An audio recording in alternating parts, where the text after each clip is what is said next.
Thank you, Mr. Chairman. I'm very disturbed about what I've heard here today. There's a saying among country lawyers that if you have the facts, you pound the facts. If you don't have the facts, you pound the table. When you can't pound the table, I guess some of my Democratic colleagues choose to pound the witnesses. That was inexcusable. What just happened in this committee, attacking the witnesses personally instead of addressing the merits of the evidence being presented, indicates to me that my Democratic colleagues know the evidence is becoming increasingly conclusive. It reminds me of a line from a movie, A Few Good Men, Jack Nicholson, "You can't handle the truth." The evidence will either convict or acquit in any criminal proceeding or civil proceeding. If there's no wrongdoing, the evidence or the lack of evidence will support that conclusion. The problem of the suspicion of wrongdoing is compounded by the withholding of evidence, the misrepresentation of the evidence in hand, and the obstruction of an investigation but not denying access to information that would be or could be evidence.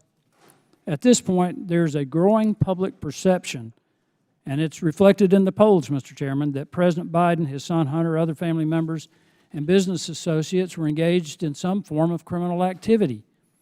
It is the responsibility of this committee to pursue the truth and report it to the American people. I'm not sure that's what's happening on the other side with my colleagues. It is vitally important that our efforts be conducted openly, without prejudice, with no other agenda other than arriving at the truth, regardless of our politics. It is vitally important. As Professor Turley has pointed out, you don't undertake an impeachment inquiry lightly. This has profound implications for the future of this country and our ability to govern ourselves. We have seen repeatedly obstruction efforts to deny this committee access to information that's material to this investigation. Now, I want to ask Professor Turley a question. In your view, could the promise of foreign access to any government official, whether it's the Vice President or anybody else, that only materially benefited a family member, could that be influence peddling?